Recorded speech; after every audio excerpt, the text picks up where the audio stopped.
A church that came from foreign shores but began to take roots in our nation, Malaysia.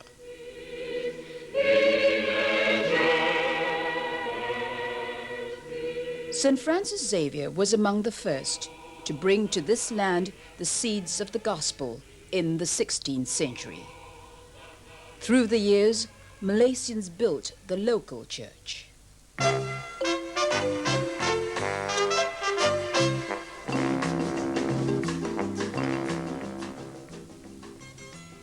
In 1955, the Diocese of Kuala Lumpur was established and consisted of the states of Selangor, Negeri Sembilan, Pahang, Terengganu, and the recently formed Federal Territory of Kuala Lumpur, with the consecration of Tan Sri Dominic Vendagan as the first bishop.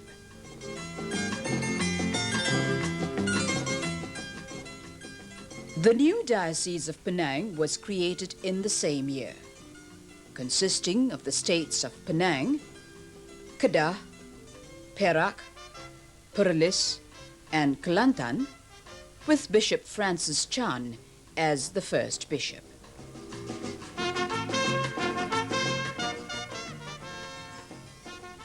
It was only much later, in the year 1972, that Bishop James Chan was made the bishop of the southern states of Malacca and Johor.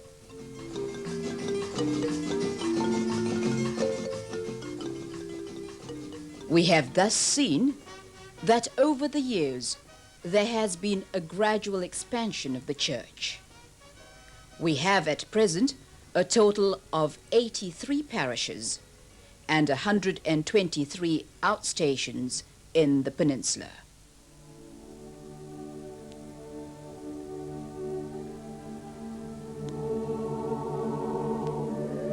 Reports indicate that the physical growth of the church had as its focus a concern for increasing numbers of new converts and sacraments given. During this period, the numerous religious congregations that came into the country established schools and hospitals and other social, pastoral, and welfare services. These contributions made it clear that the church was ready to be at the service of the people and nation. The laity were members of the church, yet not an integral part of it. The various lay apostolate movements and organizations thus made a very specific contribution to the spiritual and material needs of all.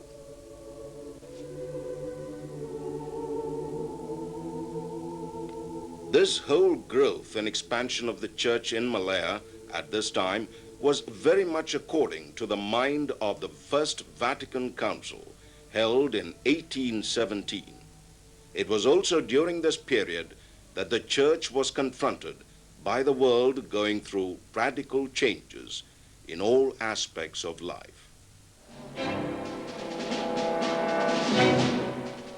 With world wars,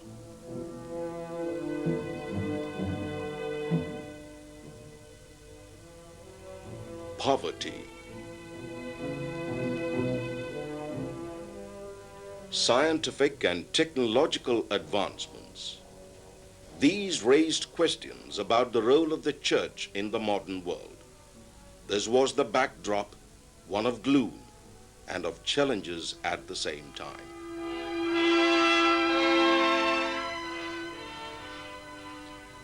There was the realization that the church had to change.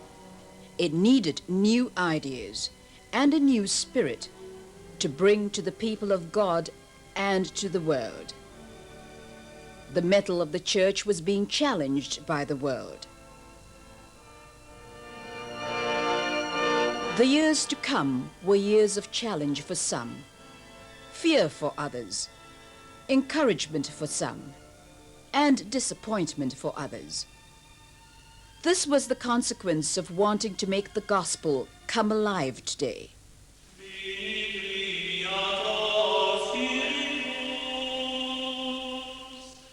It was Pope John the 23rd who boldly convened the Second Vatican Council in 1962.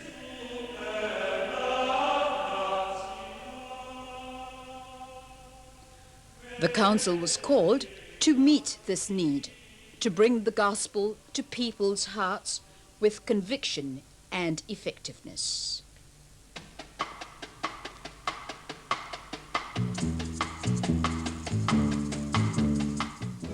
Immediately upon the conclusion of this historic event of the church, the Malaysian church was quick to act in the implementation of the council documents. The most obvious were the changes in the liturgical life of the church. There was an about turn when the priests now faced the people at Mass.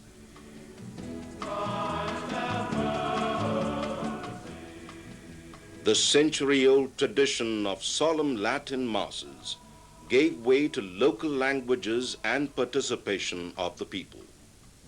Some could not understand these changes as they preferred doing their own things during Mass. Holy, holy, holy, Lord God of As if these were not enough, the people were shocked by the way the clergy and religious dressed. The drastic reduction in private devotions and even the insides of the churches were not spared.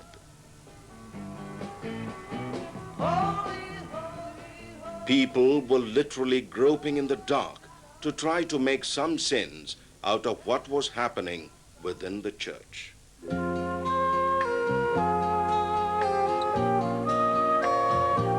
At the same time, things were becoming clear to some. The bishops of West Malaysia and Singapore organized the movement of the Better World Retreats. In these 10 retreats in 1966, more than 600 priests, religious and lay people were brought together for the first time in the history of the local church for a systematic dialogue for a first approach to community renewal. Upon his return from Rome, the then Bishop of Kuala Lumpur established the first diocesan pastoral council, consisting of priests, religious and lay persons, a catechetical and liturgical commission, and a pastoral institute that offered courses on Bible and liturgy. Similar developments took place in the Diocese of Penang. Some parishes organized regular meetings to build Christian communities. It was mostly left to the initiative of the individual priests. Many different views and opinions appeared, and there was a search to make the church more relevant and meaningful in the areas of communications, social issues, education, youth apostolates, and Bible studies. In 1970, a seminar on Christian participation in development in Malaysia brought together social action groups representing a cross-section of the various Christian denominations in this country. The clergy and lay people then realized the need for coordination and information. From 1969 to 1971, for 3 consecutive years, the Regional Catechetical Seminar for Malaysia and Singapore took place.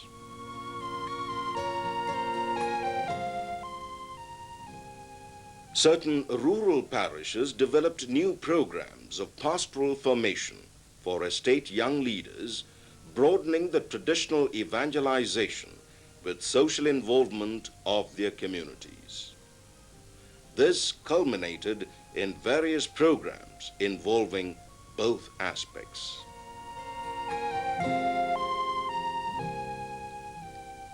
In the 10 years following the council, the socially oriented laity were flourishing through various organizations.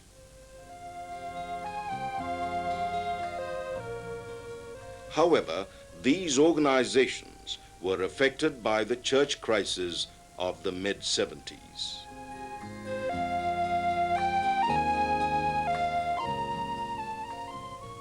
All these organizations gathered together for an Easter seminar in 1965 to highlight the importance and progress of the laity in the openness of the church to society.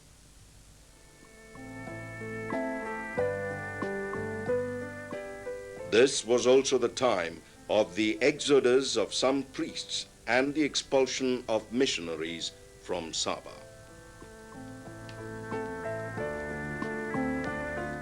The same period in the early 70s saw the emergence of the charismatic renewal in West Malaysia.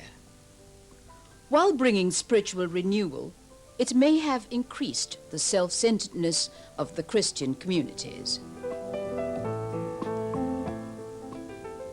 As a result of all these experiments and experiences, a group of priests and religious came together to share their common experiences and to communicate with others in the church who are interested in making the meaning of the Second Vatican Council become more real to their lives.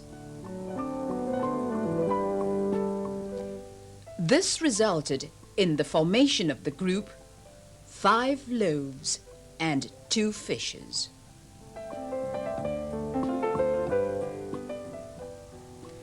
This was to be the most important realization within the church. We cannot change the church and the world as individuals. We need to be part of a community.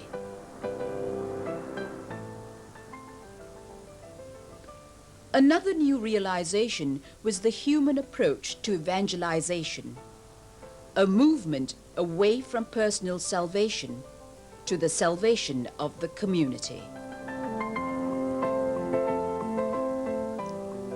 Therefore, there was this urgent need to update all the members of the church, beginning with the pastors.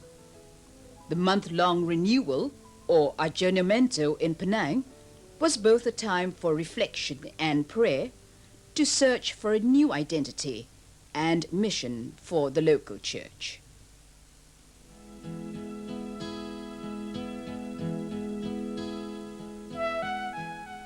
This month-long absence of the bishops from their dioceses and the priests from their parishes was a time of living their faith together as a community to rediscover the vision of the church in the context of the people and the nation.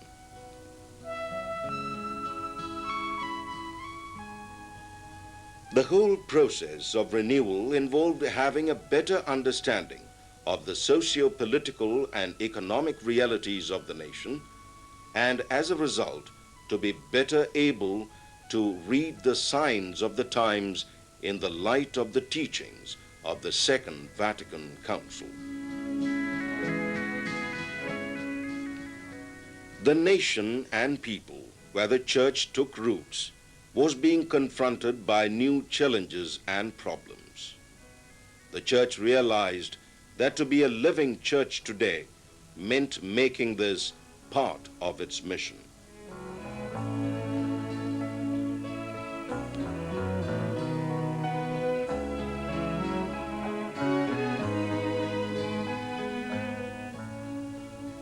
It was this new insight into both the realities of the nation and the core and essence of the documents of the Council Fathers that was to be the basis and foundation of the new pastoral thrust of the church in Malaysia.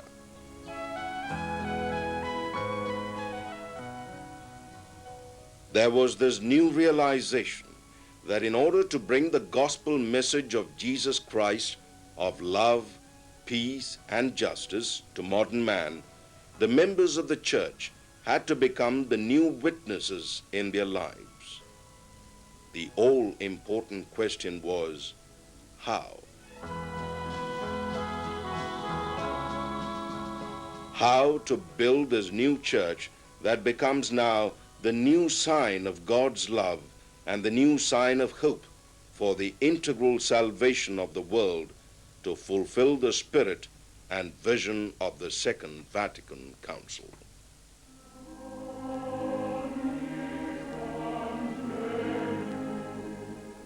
The careful reflections on the scriptures brought to light the power of the early Christian communities to fully live out the demands of the gospel. Thus emerged the idea of the basic Christian or ecclesial community. This was identified as the core need of the church in Malaysia for the future.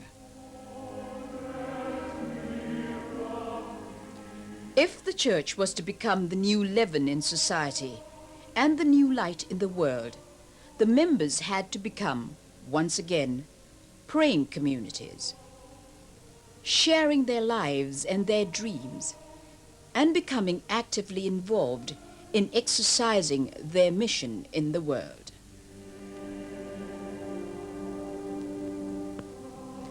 The basic ecclesial communities were to become the foundation of the evangelizing mission of the church in Malaysia. And so, after a month, our bishops and priests returned with this new vision.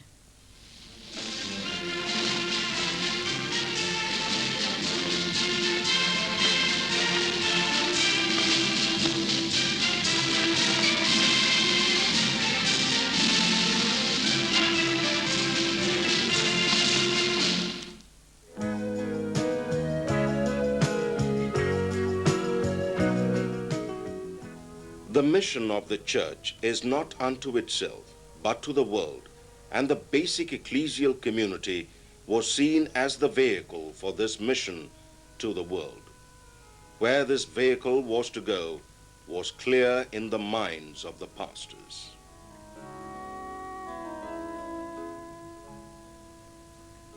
In the years to follow, it was obvious that others in the church were still free to go where they wanted.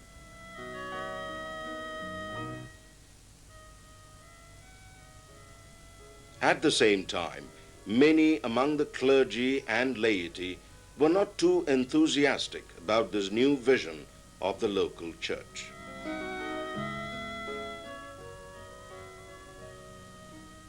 Before the church can be a credible witness to the world, it had to be renewed from within.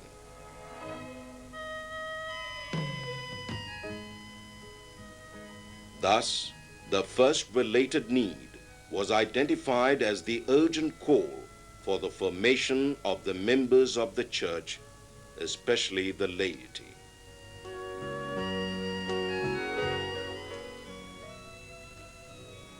The second was the need for unity among the bishops, priests, religious, and laity. The new sign of unity had to be the priority so that we, as the church, can be actively involved in the process of search to bring to reality the values of the gospel in our daily lives. The third related need was identified as a greater dialogue with other Christians, as well as peoples of other faiths.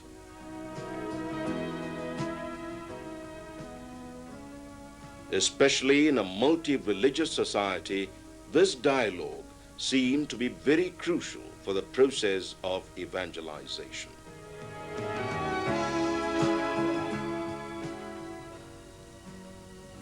Finally, the last related need was the concern for the poor.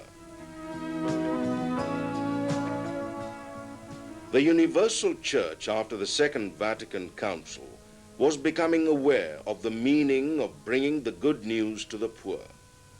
The good news of Jesus Christ was now seen as bringing an integral development to all peoples and working towards greater justice, freedom, and peace for all Malaysians. A greater awareness of this was attempted through the Lenten campaign that was initiated in 1981.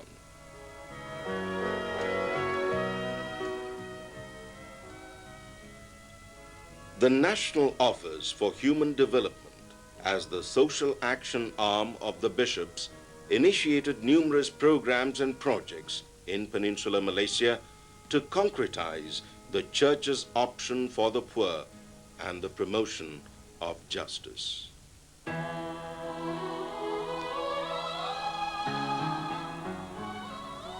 The local church has, over the past 10 years, since the adjournamento, seen the gradual implementation of this vision and mission that was identified by the leaders of the church. This vision and mission has been shared with members within the church, and we are now, after 10 years, reassessing the impact of this on the life of the church and our Malaysian nation.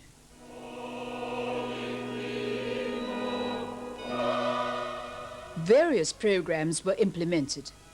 A significant move was the formation of lay ministries and lay ministers with a common syllabus.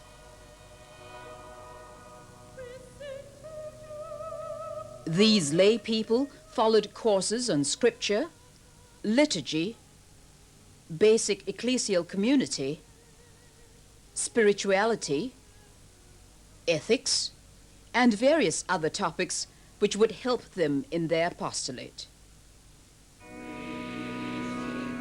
Another development was the New Image Parish and the Parish Renewal Experience, or PRE, all as part of the process to bring renewal in the church. In order to facilitate this new thrust of the church and the implementation of policies in Peninsular Malaysia, various commissions were formed. The Catechetical Commission brought together and better organized the educators in the faith. The Social Communications Commission integrated the diocesan communication centers in the peninsula to research, produce, and disseminate audiovisual materials, and also to create an awareness of not only church pastoral programs, but also of the impact of mass media on society.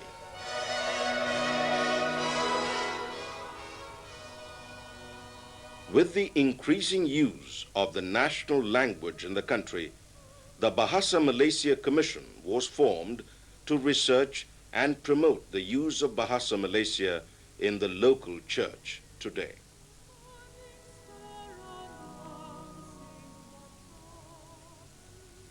Due to the shortage of vocations to the priesthood, the pre-seminary was set up in Malacca in 1984 to see to the formation of young men to serve the church in Peninsular Malaysia.